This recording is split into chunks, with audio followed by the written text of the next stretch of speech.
दोस्तों अस्सलाम वालेकुम। एलियंस के बारे में तो आपने सुना ही होगा, बहुत सी मूवीज में भी आपने एलियंस को देखा होगा। हम जैसी ही एक ऐसी मखलूक का तस्वुर जो किसी दूसरे सैयारे या सितारे पर पाई जाती हो, वो देखने में कैसी होती होगी? क्या उनकी पावर्स और सलाहियतें हमसे ज्यादा होती हैं? और अगर कभी हमारा एलियन से सामना हुआ तो क्या होगा? दोस्तों, एलियंस का कॉन्सेप्ट बहुत पुराना है और एलियंस के बारे में साइंसदान बहुत सी रिसर्च कर रहे हैं। तो आज की इस वीडियो में हम जानेंगे एलियंस के बारे में। वीडियो बहुत इंटरेस्टिंग होने वाली है, इसलिए वीडियो को आपने मुकम्मल देखना है। दोस्तों, एलियंस अभी तक तो एक तस्वुराती मखलूक है, लेकिन ये तस्वुर हकीकत में बदल सकता है, क्योंकि एलियंस की एग्जिस्टेंस के सबूत तो साइंसदानों को मिल चुके हैं। बस एलियंस से अभी तक हमारा सामना नहीं हुआ। साइंसदानों का मानना है कि चांद पे न सही लेकिन मार्स पर एक ऐसी मखलूक जरूर मौजूद है, क्योंकि मार्स पर जिंदगी के आसार बहुत नुमाया हैं।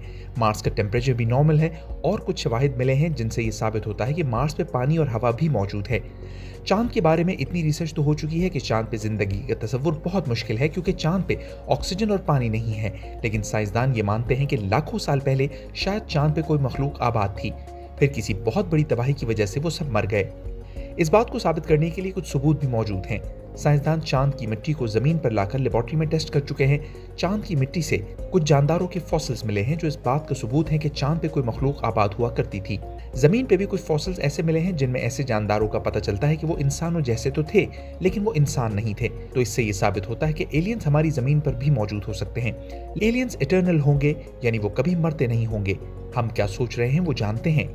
आगे क्या होने वाला है इस बात का भी उनको पता होगा। कुछ लोग ये भी कहते हैं कि एलियंस अपने गिर्द इनविजिबल प्रोटेक्शन भी बना सकते हैं। इसका मतलब है कि वो अपने जिस्म के गिर्द अपनी हिफाजत के लिए नजर ना आने वाली दीवार बना सकते हैं। इस तरह इनको कोई नुकसान नहीं पहुंच सकता। एलियंस उड़न तश्तरी में सफर करते होंगे और एक सैयारे से दूसरे सैयारे पर जाना उनके लिए आम सी बात होगी। दोस्तों, अगर कायनात में किसी भी सैयारे पे एलियंस मौजूद हैं, तो वो भी हमारी तरह हमारी खोज लगा रहे होंगे और एक दिन इंसान और एलियंस आमने सामने आ जाएंगे। साइंसदान ये कहते हैं कि जमीन का टेम्परेचर बढ़ता जा रहा है, पोल्यूशन दिन ब दिन बढ़ती जा रही है। टेम्परेचर के बढ़ने की वजह से ग्लेशियर्स मेल्ट हो रहे हैं और समंदर के पानी की सतह हर साल बुलंद होती जा रही है। एक दिन ऐसा आएगा जब समंदर का पानी समंदर से बाहर निकलना शुरू हो जाएगा और पूरी दुनिया में सैलाब आ जाएगा। इसी तरह पूरी जमीन पानी से कवर हो जाएगी। पोल्यूशन के बढ़ने की वजह से ग्लोबल वार्मिंग हो रही है और ओजोन की लेयर भी आहिस्ता आहिस्ता खत्म होती जा रही है। साइंसदान कहते हैं कि अगर ऐसा ही होता रहा तो एक दिन आएगा जब जमीन का टेम्परेचर बहुत ज्यादा हो जाएगा और जमीन हमारे रहने के काबिल ही नहीं रहेगी। लेकिन उस वक्त तक इंसानों ने टेक्नोलॉजी में बहुत तरक्की कर ली होगी और कोई ऐसा सैयारा भी ढूंढ लिया होगा और इंसान वहां रह सकेंगे। इंसान इतना एडवांस हो चुका होगा कि चांद पे या किसी भी सैयारे पर जाना आम सी बात होगी। हो सकता है तब तक साइंसदानों ने ऐसे बहुत से सैयारे ढूंढ लिए हों जिन पर हम रह सकते हों। उस वक्त इंसान जमीन छोड़कर दूसरे सैयारों पर आबाद होना शुरू हो जाएगा और इंसान सिर्फ एक सैयारे पर ही नहीं बल्कि बहुत से सैयारों पर आबाद हो जाएंगे। तब इंसान और एलियंस एक दूसरे के आमने सामने आएंगे।